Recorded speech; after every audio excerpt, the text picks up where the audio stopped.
international model, actress, and proud Canadian, Theresa Longo. Welcome, welcome. Hi, thank you. Thanks for having me on the show today. You're looking very professional this morning. Thank you so much. Even though it's not morning, I guess. It's not morning. No, This no, afternoon. This afternoon. Monday motivation, right? That's right. That's right. Got the office, the meeting, the boardroom there. I love it. So, Theresa, I mean, you're a very, very busy woman on social media. You've got 90,000 on Twitter. I just want to make sure I got these numbers right because there's a lot of them. You got 20,000 on Instagram, 7,000 on Facebook. How important is it to you to stay connected with each one of these different fan bases, and how do you delegate your time between each of them? Great question. I think it's just practice over the years. I've gotten a little bit quicker at it, just from practice, doing it for so many years. But also, I think it doesn't even just connect you with people, but it connects you with the events that are happening in real time all over the world. So to be that connected on different mediums of social media, it just gives you a better worldview. Not only a better view of what people are saying and doing, but what's going on in the world. So I like to keep up on that a lot. I think it just comes naturally. Very cool. Now, obviously we talk about social media and, the interest of social media across all levels. And another way that you're helping spearhead that environment is through an online protection initiative called Project Playbook. Can you let us know kind of what's that going on and the people around basically what you're up to in that as well? Thanks for asking about that. Project Playbook was started by myself and a co-founder, Matt Richardson, who did a lot of work with Canadian Ontario Provincial Police and the RCMP, the Royal Mounted Canadian Police. So Matt worked with them in quite close capacity to undercover a lot of different underground criminal organizations that work in human trafficking, luring, scamming, working by the internet. I also, as an actress/model, almost got lured because somebody approached me, wanted to send me gifts, wanted to send me clothes. We thought it was a brand partnership, but then a brand partnership turned into them offering me a movie role for the most money that I would ever have made for a movie. I had to go somewhere for it. Where? Atlanta. So it was very sketchy when I started prying. Who's meeting me at the airport? Tell me who's your ID. What's I looked up at the Georgia Film Commission if there was anything filming like that, and there wasn't. Things weren't adding up. They weren't appealing to my safety. So I said no. When I inquired about security, they said no. They said, okay, we can't have somebody who's spooked. We're cutting this. No deal. And this was after flights had been booked for me to go. Wow. Like, they were that adamant that they wanted me to stay on the phone while they booked me a flight to do this. So when I asked too many questions, they decided, no, you can't do this anymore. And that was what spurred me to begin working on Project Playbook, to sort of alert people of how stealthy they are. They work on you for months, emails, many months, gifts. They might send you things. You might think it's a real company. And it's not only with actors and actresses. It's like job scams, rental scams. There's so many things online, and people will go great lengths to try to trick people. So Project Playbook, projectplaybook.ca, we made a handout.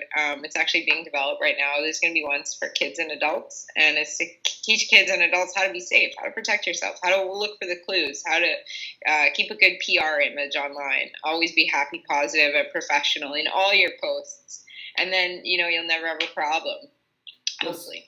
That's an awesome initiative, and I mean, it leads me to my next question, because I mean, there's you have a modeling agency and stuff like that working with you, but there's a new job out there, and unfortunately, we're not good looking enough to get it. Is an Instagram model. Yeah. But you like, that's an actual thing. Like, people get 1 million followers, they start endorsing these different brands just from posting photos on Instagram. However, because they don't have so many people working with them towards their goal, they can get scammed by something like this. So what kind of measures would you take in an instance like that, or perhaps even in your situation where somebody tried to get you to come down to Atlanta? Looking back at what you know now, how could you defend yourself against that?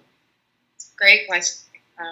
So basically, I probably wouldn't give out my home address if they want to send you product. If a company wants to send you product, either, you've looked them up and you're sure that they are actually a real company. And some companies will even make fake websites or pretend that they are a real company even.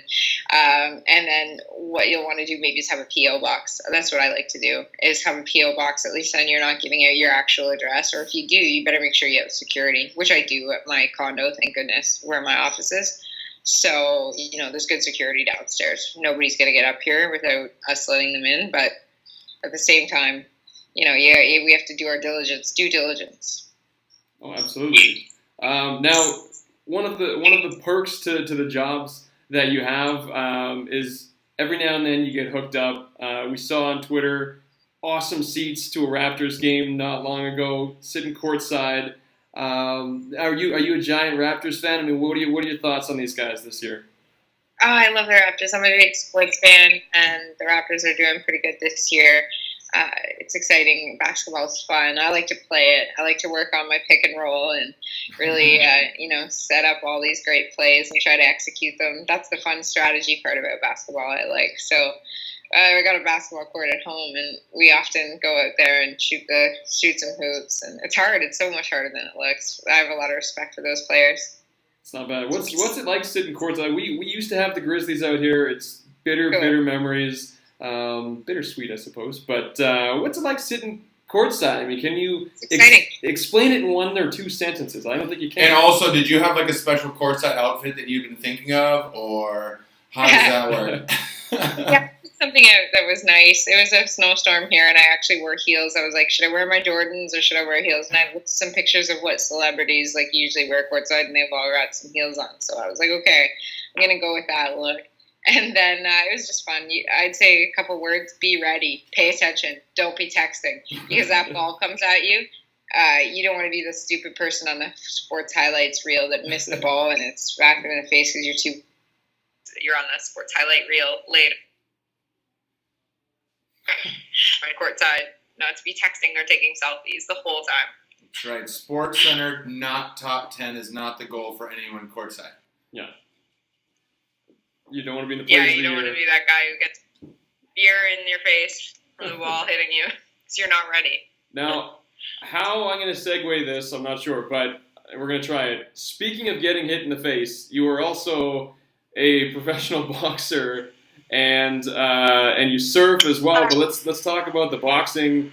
I can only imagine that your modeling agency isn't thrilled about you boxing, but how did you get into that, and how often do you scrap?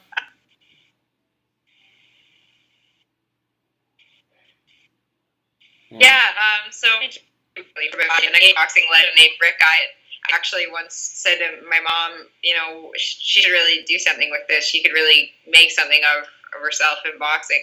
And that was Rick Guyett, who I sparred with in the ring. We did a lot of pad work too together. And my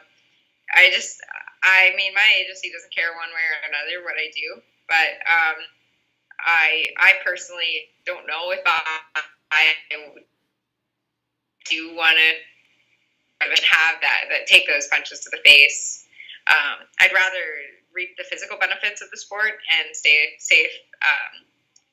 I have a lot of respect for those athletes too, because those girls are tough. They're taking serious hits. Ronda Rousey, she's quite an inspiration. Oh, absolutely. Now, we had to pepper in a few sports questions because it's a predominantly sports show. But Great. Two things that Jay and I are quite big on is brand building, and especially when it comes to the social media side. What's your mantra, if you will, kind of going into that? How do you sustain your following, and how do you grow it? Nice. Well, I'd say consistency. It's kind of like that. Engage regularly with your following and stay up to date. Be innovative. Find out what's trending. Learn about what's trending and talk about that and get engaged in the conversation. Encourage other people to get involved in the conversation too. So a lot of people on social media like to post a lot about themselves, which is great. We should. But it's also important to include the rest of the team, so to speak, if you want to put it in a sports context. Absolutely. Now, where we always like to talk about the future too on this show, and what's next? What's next for you? Nice. What's next is I'm working on an exciting project here in Ontario for a limited partnership, and we're working on developing Northern Ontario. Essentially, this will connect our Aboriginal Canadians who are a little bit somewhat displaced up north with the growing population in Southern Ontario. So it's a huge initiative. At one point, Canada was being built. Now we're on the forefront of building the rest of Ontario, the province of Ontario. It's very exciting work. Not only that, I'm also promoting Project Playbook, and I've been writing a lot of songs lately. So we're currently producing some songs right now, finishing. So that stuff will come later in the year. The videos for that, and hopefully a lot more material too. That's awesome. So where can everyone find you? If they want to track down Theresa Longo online and get into the following, where can they go? Cool. So I'm on Twitter, Theresa Longo, also on theresalongo.com, and I have a lot of social media profiles, as you guys know, on Instagram, Facebook, Snapchat, Twitter as well. I already mentioned Twitter, Tumblr, Blogger, lots of different social media mediums. Pretty much anything, Pinterest, you name it, I've got it. Nice. So she can be reached, yeah. That is for sure. Well, thank you so much. If you haven't already checked it out, Project Playbook, make sure to look it up. It's an awesome, great initiative, and we thank you so much for coming on and taking the time. Thanks, Theresa. Thanks, Jay. Thanks.